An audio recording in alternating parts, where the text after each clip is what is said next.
So today in level 1, we worked on pelvic locks. Pelvic locks are an isolation of the lower abdominals and the lower back muscles. So remember, you want to start in your home position.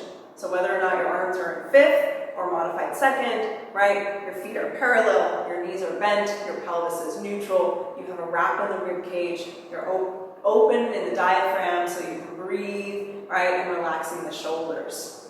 So I'm in home position, my arms are up in fifth, my pelvic lock going front uses the lower abdominals and then the lower back muscles.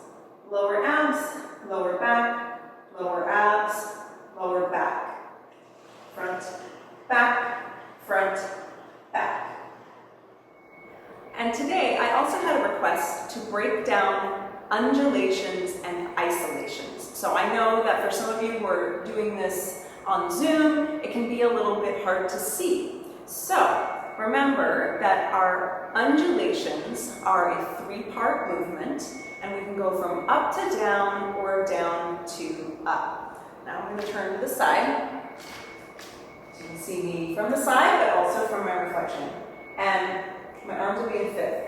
So when we practice these, we practice them sitting on the floor so that the pelvis doesn't get involved, right? So we don't want this to go into the pelvis. So that's why we sit on the floor. Now, if we're doing an undulation up to down, we start by engaging the muscles in the upper back. That brings the ribcage front. Then we release the upper back and we go into the upper abdominals. We release the upper abdominals, go into the lower abdominals, and then release. So upper abs, lower abs. Upper back, upper abs, lower abs. Upper back, upper abs, lower abs. Upper back, upper abs, lower abs.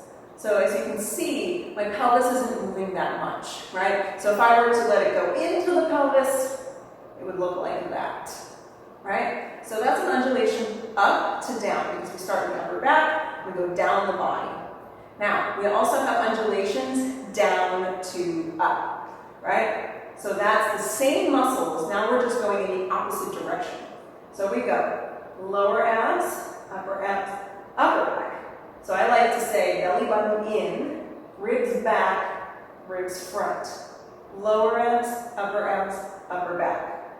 Lower abs, upper back. Down to up, down to up. Now, as you can see, these are sustained movements. We call this soft contraction, right? So there isn't any hard edge or locking sensation or feeling in these undulations. They're smooth and sustained. Now, if we make them into isolations, we will use hard contractions, but we're using the same muscular groups. So, an isolation from up to down, we go upper back, upper abs, lower abs, release. Upper back, upper abs, lower abs, release. Upper back, upper abs, lower abs. Now notice that when I do my lower abdominals, I'm not moving the pelvis. This is an isometric contraction. That means that the muscles are engaging without moving a joint. Isometric. Upper back, upper abs, lower abs. That's an isolation from up to down. Now we also do isolations from down to up. Lower abs, upper back. Lower abs, upper back.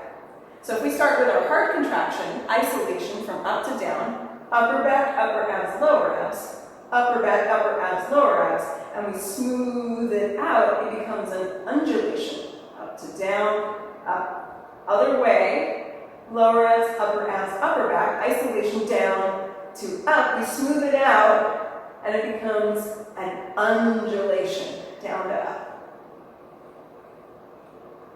So isolations and undulations are basically the same movements, we just change the energy, the quality of movement that we use in transferring from one muscle engagement to the next. So isolations are the hard contraction, undulations are the soft contraction.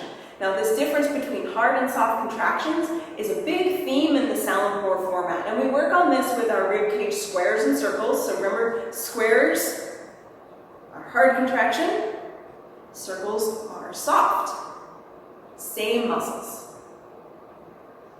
Yeah? So keep that in mind as you practice. Work on your undulations sitting on the floor or sitting in a chair. The big important thing about sitting is making sure that your pelvis can't rock back and forth. So as long as your bottom pelvic bones are attached to something, whether or not it's a chair, it's a floor, even your couch is a little soft, but it still will work.